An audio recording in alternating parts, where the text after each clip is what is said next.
The answer is the Teen Titans Go movie.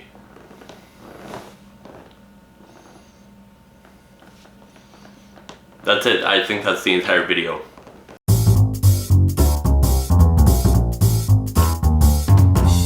Hey everybody, how's it going? I'm Connor and I enjoy stories, which means that I have to be a part of probably the most absurd, awful community online. And that's the community of the toxic entertainment enjoyers on Twitter.com. Here's what's completely freaking baffling about being on Twitter. There's just so many crazy arguments to be made. Like right now, as I'm recording this video, Kenobi is coming out, and Reva is one of those characters. And, you know, people just decide, oh man, this person isn't what I expected. This Sith Lord is too angry for me. Because like a Sith Lord has never been like angry and killed the superior out of spite in any other piece of Star Wars media ever. But it got me thinking, because one of the biggest things that people that critique medias and stories and everything like that online say is the phrase, "This is bad art." And it got me thinking, well, how do you define that? Because I do think that there's a definition. It's just hard to really get into the grasp and the actual technicalities of, okay, what makes something bad art rather than just, oh, I didn't really like this very much. Because the way people talk about Star Wars, the way people talk about Marvel, the way people talk about all these different franchises is this is not just bad media, and I do not like it.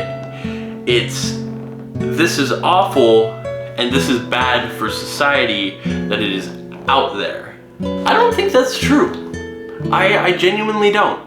But I think that there is a point to be made that if we're going to be talking about the quality of art, and if I'm here and I have this job of sitting here and talking about stories and what I enjoy about stories, I think it's important to make a definition on what objectively good art is. And so that's the purpose of this video, is to really flex that and be like, hey, here's the answer, because I think I got it. I think me, as the 19 going on 20-year-old YouTuber who made Minecraft videos, knows everything there is about stories and can make this distinction on what good or bad art is. So that's what we're going to be doing today. Also, I know everybody says it, hey, if you enjoyed this, press the like, hit the subscribe button. I'm trying to hit 500 subscribers by the end of the year, and that is a big task. I know it is, but every tiny little bit of that helps, and I really do appreciate it. Completely free. I do stuff like this, and I do interviews, so if you enjoy this stuff, please hit the subscribe button. Completely free. Will take 1 second of your time, so really appreciate it. But now I've done that, now I've done my plugging, so let's freaking get into it. Let's talk about art.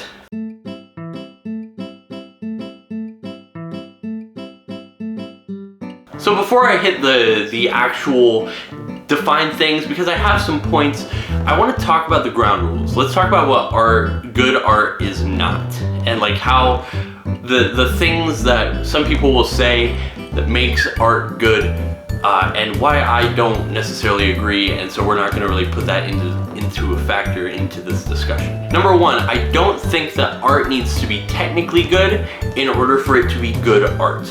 Here's the deal. You can appreciate cinematography, you can appreciate effective writing, you can appreciate all of these different methods and styles of how to get a point across.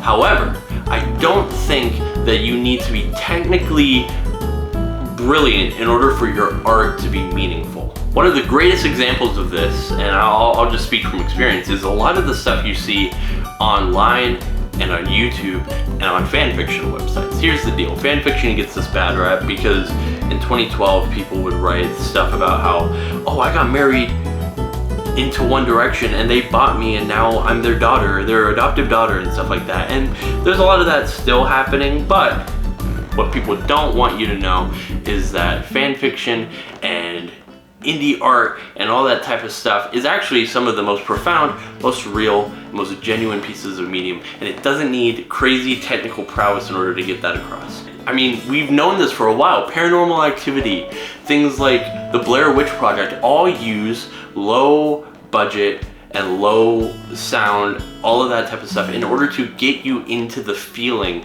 of those things. So I don't think technical prowess is really something that needs to happen in order for you to have good art. Number two, this should seem obvious, but it needs to be classified, or at least try to be classified as art first. We can talk about how a chair can be a metaphor for something greater, or effective trees, or a beautiful Excel sheet can be some of the most profound stuff of all time, but it's not trying to be art, so I'm not going to try and classify it as art. That seems self-explanatory. I'm not going to try and go into the willy-nilly of it, so there's that. And number three, the quality of art is not based upon whether you agree with the message or not. There are so many pieces of media in history, whether it be movies or sculptures or myths or plays or anything like that, that have really gone out of date. You look at a play like Hello Dolly, and it's literally got that one song where the guy sings about how it takes a woman and the role that women have in society. And I personally don't agree with a lot of the stuff that a lot of these plays stand for and a lot of these pieces of art stand for. Nevertheless, it can still be considered meaningful art. I definitely would say that. It's for the reasons we will get into. So I can't say that a piece of art is objectively good or bad based on whether or not I agree with the message that it gives. Does that make sense? I know that can be sort of a murky road to go down, because there are some pieces of art that are just so out there and just so awful, but I have to be fair and say, hey, just because I don't agree with the message does not mean that the art itself is worse because of it. I can personally not like the piece of art, but I can't say that it is not good or bad art because of that. You know what I'm saying? So we've been talking about what good art isn't, and the ground rules behind that, but now I want to actually talk about what I believe is the definition and the qualities that make up good art. And the first one of that is, if you were in the early to mid 2000s and you were told that Jordan Peele would make one of the most profound movies about the American dream, the American situation, and the role that and the experience of minorities in this country, you would probably laugh. Because at that time, Jordan Peele was a comedian before anything else, and like a sketch artist with Keegan-Michael Key. And so comedians get this bad rep that's like, oh, they can't do anything serious. And then Jordan Peele releases Get Out, and it shocks the world. And he's been on a roll ever since then.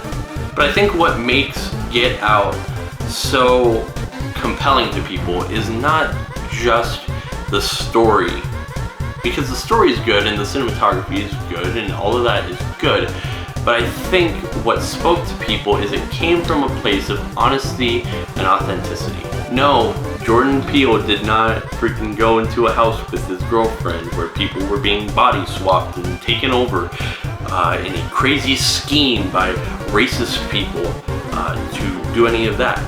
But it is startlingly, scarily true what a lot of the little things happen during this film. There's a scene where our main character is talking with his girlfriend's father in the middle of a walk, and he says stuff like, you know, I voted for Obama in 2008, and oh, well that means that I'm not racist, and oh, well we just love your culture, you know, hip hop and that type of stuff. And I think that those little things really show that this is coming from a place of, yeah, this is real. I do not understand the experience of the people that this movie is for. But what I can say is that this definitely comes from a place of honesty. And it comes from a place of a genuine intention to actually deliver something. And I think that's the number one. Good art comes from a place of authenticity and comes from a place of honesty. I'm gonna play a single note for you now. And now I'm gonna play a different note. If you had a visceral response to either of those things, then you have been wildly affected by My Chemical Romance and or Kanye West. I think the second biggest thing to talk about when we're talking about objectively good art is the effect it has on the audience. Art, for me at least, is something to be experienced. It's something to be shown. You don't just make art and just hide it in a closet never to be seen again. Unless you are crazy, or you're reclusive, or you're shy, which, okay, all the power to you. I think art, in its base form, is something to be demonstrated and to be shown. So, when we're talking about good art, we need to talk about the effect it has on the audience, whether good or bad, or anything in between. For example, when I played this note, you were thinking about Welcome to the Black Parade by My Chemical Romance. And you were probably thinking about it because you were like me and you were 12 years old and you had a Spotify account for the first time and you really started getting into YouTube and you saw these things that were like anime clips and video game clips synced up to rock music and you were like, oh my gosh, this is so cool, I want to be like this. And then that ended up transpiring into a deep fascination with animatics and the Hamilton pipe, the Tumblr to Hamilton pipeline is real and the ramifications of it are still being discussed to this day. Art has a funny way of saying things without saying anything at all, especially music. You see so many people resonate with something like Runaway, and half of that song is literally Kanye West humming into a microphone and having it come out as an electric guitar being vocoded. And people tried analyzing all of that and what that means, but the fact is, just doing that alone had a profound impact to so many people that is considered Kanye's one of, if not his best piece of art.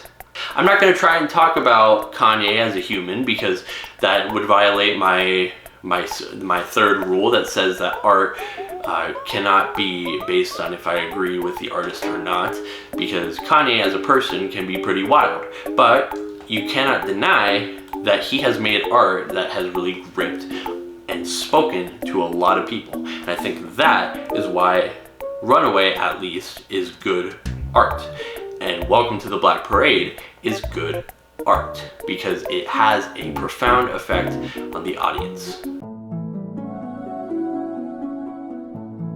There is a fantastic video by a YouTuber named Super Eyepatch Wolf. I'm gonna put a card right here and I'll put the link to the description, and it talks about everybody's favorite fun-loving lasagna-eating cat, Garfield. It talks about a wide number of things, but one of the big things it touches on is how pervasive Garfield is in our culture as a whole. He talks about a Garfield effect, where once you realize that the Garfield effect is a real thing, you can't help but notice Garfield in everything. And I thought he was crazy. I thought, oh man, this is just a funny bit that he is doing for his video to add like comedic effect. He's a funny guy.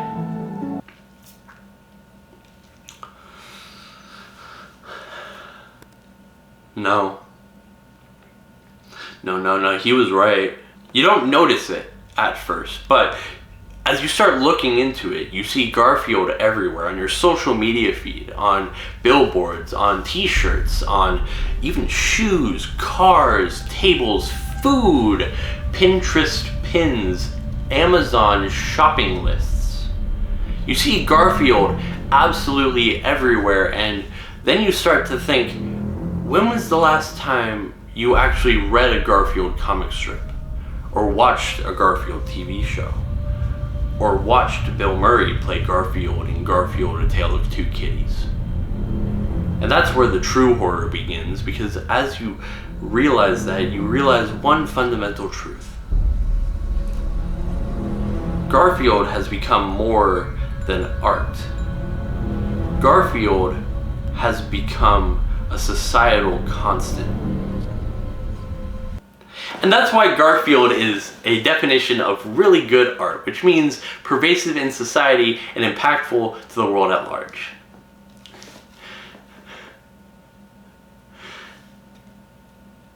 Help. So there we have it. We have the 3 things that make art good. It has to be honest, it has to be profound, and it has to have an impact on the audience and society as a whole. So, seems pretty simple, right? Nope! Because here's the twist, ladies and gentlemen. Under this definition, there is something that can be classified as good art. And I'm so upset that it is. But I have to be intellectually honest with you and let you know that this is something that is classified under this definition of good art. That's right, baby! Chris Chan is good art! First thing, honesty. What can be more honest than the deep dive into Christine Weston Chandler's life that Sonichu brings? Every single page is talking about their personal struggles with living in a world that seems to be against them. Second thing, it has a profound effect on the audience. There are so many people that literally have a job that is just analyzing Chris Chan's art and life as a whole. They make careers on YouTube talking about Chris Chan because that is something that is compelling to people and something worth analyzing. There are 69 videos in a YouTube docuseries documenting the life of Chris Chan and the life that Sonichu has to do with it. It is relevant, it is important.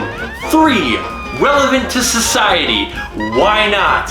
I have been told over and over again that Chris Chan is the most documented person on the internet. It is a cautionary tale about the importance of having an effective relationship with your kids, having good mental health resources for people with mental disabilities, and the impact that the internet can have on growing minds. All of these things make it so that Chris Chan and Sonichu are good art.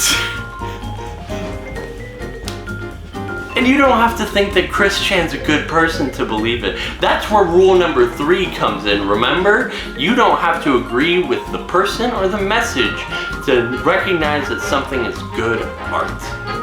And that's the twist here, ladies and gentlemen. There is no way to reasonably define good art.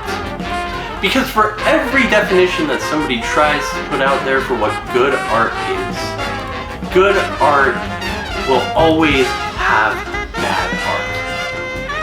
So let's just stop with the comments on Twitter, and let's stop with the analysis on Twitter and the angry video essays on YouTube, and the deep dive into why Reva is a bad person on Star Wars, and just admit that you're a racist asshole, and we can just be on our way. Thank you, and good night.